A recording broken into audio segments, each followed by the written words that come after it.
everybody, and welcome to Girl Let's Agree to Disagree with my girl, Kemi. I'm Jessica Milagros, and we are going to be going through the end of the week recap, just letting you know, if you haven't watched Love Island episode 3, 4, and 5, you actually may get spoiled. So much has happened within these past 3 episodes, Kemi. We have Chloe making a decision on who she needs to recouple with. We have an unlikely couple, actually probably 2 or 3. We have some islanders that could potentially get their hearts broken.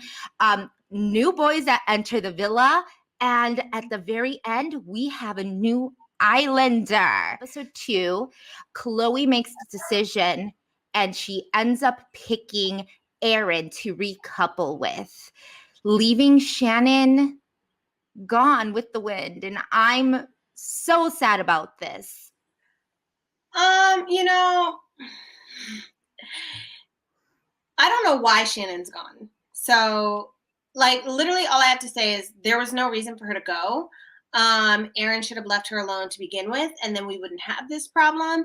And I'm not exactly sure what production's doing that they got rid of someone 2 days in, but hopefully that was very unlikely. Yeah, it's ridiculous.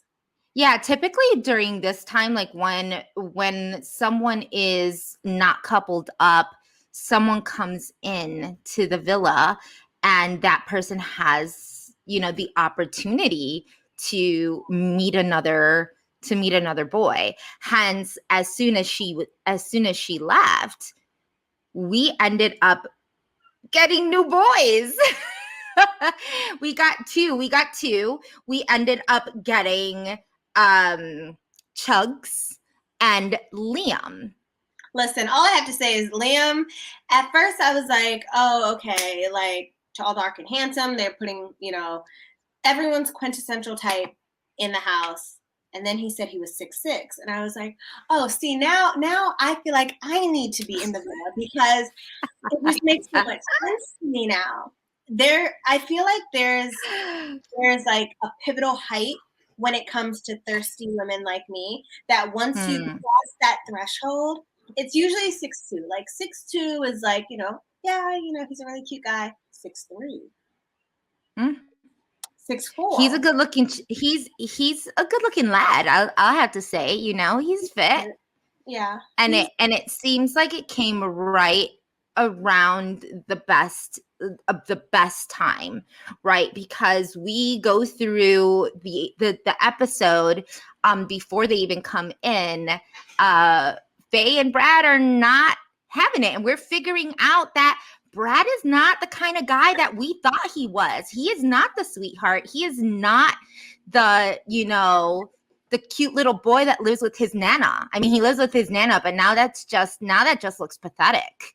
Now it looks like it's because you can't keep someone and no one will house you. I thought that Brad was going to be the gentle, playboy type of, not playboy, but the gentle jock kind of he's hot, and he seemed like a sweetheart, and the way he handled that entire situation with Faye was so unnecessary. And then I went back and rewatched the episode, and there are little things that I noticed, he's a little bit shady.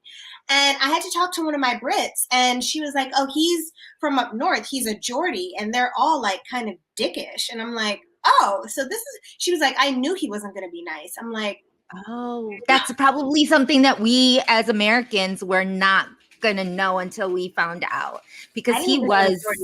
So yeah, we end up finding out that Faye and Chloe have kind of the same issue with him in separate ways, right? First off, he talks all about himself. It's never asking any girl, and he doesn't stop talking. And then you are literally going to, they end up playing beer pong. And then when it's asked to do the dare of to kiss who you're most attracted to and to kiss who you're least attracted to, could you be even more of a dick? Seriously, everybody's talking about how these two girls look like the same person. How do you go? I mean, it's just so off.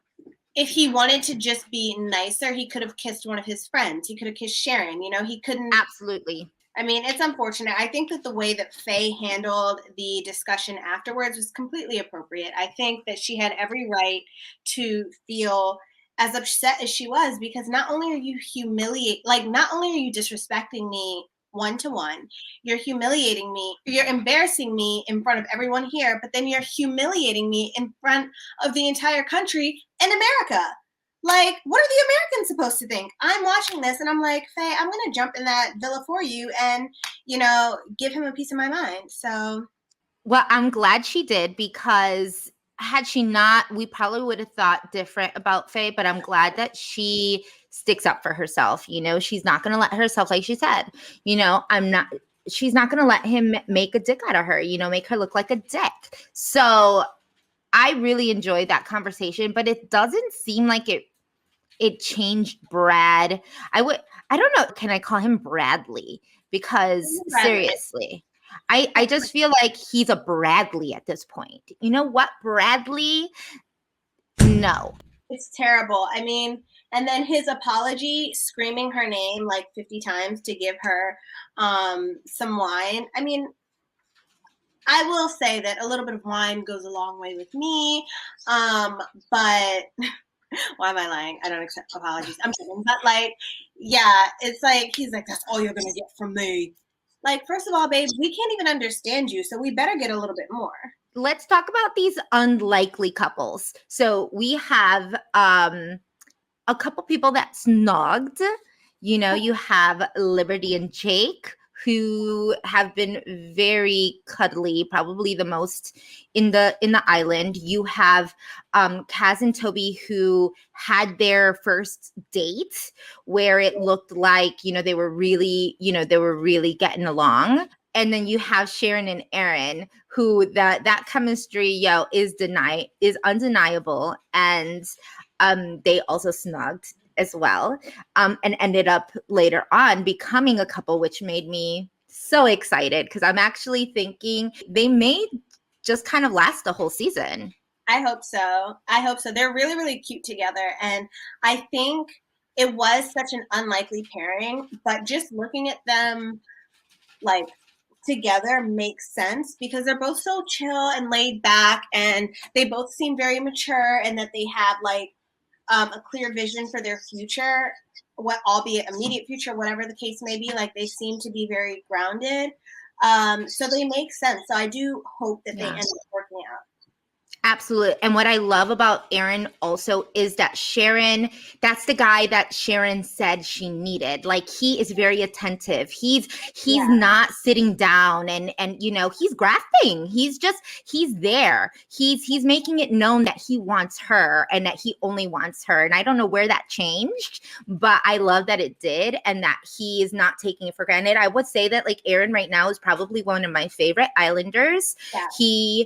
He has changed my mind completely. I thought he was going to be kind of a dick. I thought he was going to be, I thought he was going to be full of himself. I thought, and he's basically taken Bradley's place, Exactly. And I love it. As he should. Two things. Liberty and Kaz, are they headed down a heartbreak lane of like potentially getting hurt in the long run? Because I personally do not think that the boys dig them as much as the girls may be digging them. I think that Liberty's in for much of a ruder awakening than Kaz.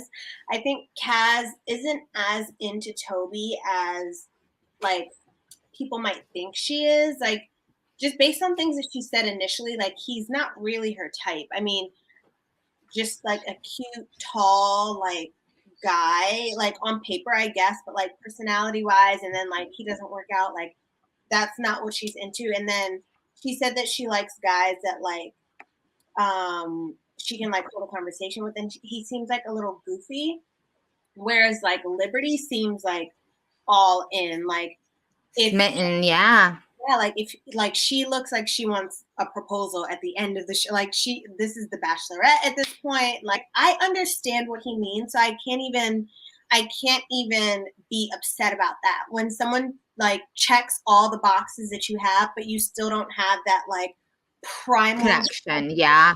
Yeah, it's hard because it's like at the end of the day, like it's just them in there. So that's who he gets on with the best. And like it's unfortunate, but it's one of those things where like I noticed these qualities in like my ex, and that's why I like them in you. But that doesn't mean I want you to be my next, you know? Yeah. I Yeah. agree. So we now have these boys come in. We have Chugs, we have Liam, and they go on dates with Sharon and Faye. And Faye automatically is attracted to Liam. They have a lot of banter. She is smitten with him, and now you can see Faye is all about Liam, and it's great. I think that's probably a perfect match for her. We're about to go into recoupling, but really it was all about who Chloe was going to pick because, Faye ended up picking Liam. So now Chloe, even though we knew that she didn't have anything with Brad, rightfully so, because Bradley is just unbearable at this point. But she ends up picking Hugo, which I was so happy because Hugo's like he seems like a good guy. But they don't get eliminated. They don't get dumped from the island. A new islander comes in. Her name is Rachel. She's drop dead gorgeous, in my opinion. She's one of the better looking girls. I apologize. They're all gorgeous, but to me, that she's like, whoa, because I think she pretty much turned a lot of men's heads, including did you catch it? I saw Toby. I saw Toby's look. Yeah. Bradley looked like he looked a little confident, but at the same time, he also looked like he was happy because it almost looked like he was really interested in Rachel. I think that, like you mentioned, to me it wasn't disappointing that they didn't get dumped from the island. It was disappointing that they didn't get dumped from the island, but Shannon did. It's like, what's going on here? Like, why did the resident baddie have to get dumped from the island, and you're keeping Brad, who can't keep his mouth shut, in the island, and then Chugs, who, I mean, I thought they said Chubbs at first. I thought that Drake's mans was coming in the villa. I thought we were the whole thing. Like I thought that was about to. But yes, Rachel is absolutely stunning. I can't wait to see her conversations with both Chubbs and Bradley, because obviously Brad's more attractive, like inarguably, but Chubbs seems to have better conversations. But I can tell that Bradley is more attracted to her than Chugs is, especially based on what their coats are. This is the kind of cliffhanger we needed. This is the type of cliffhanger we were talking about prior to our first recap. If you haven't seen the first recap, make sure that you go back and listen to our first recap, because this is the type of cliffhanger we wanted. Rachel can only choose between either Chugs or Brad, and whoever she does not pick will leave the villa. It seems like Bradley may turn a new leaf. Will we see a different type of Bradley? We will not. Here's the thing. Bradley needs to talk to both Chloe and Faye and be like, all right, feedback, constructive feedback. Obviously, his ego can't take it, but that's what he needs to do to see where he can move forward. He's not going to do that because he seems like a very like alpha kind of guy, and I can do no wrong. I'm perfect. I'm hot. So we're just going to have to wait and watch him fumble with her. Maybe she's a little bit more patient because, when he's very hot. So, and she only has 24 hours. So that's true. She may not see the Brad that we've seen for the past couple days. So that is, you're on point on that one. We're super excited about what is coming up next. Let us know in the comments what you think. Who's your favorite islander right now? Who do you think Rachel should choose? Do you agree with Kemi and I when we're talking about Bradley?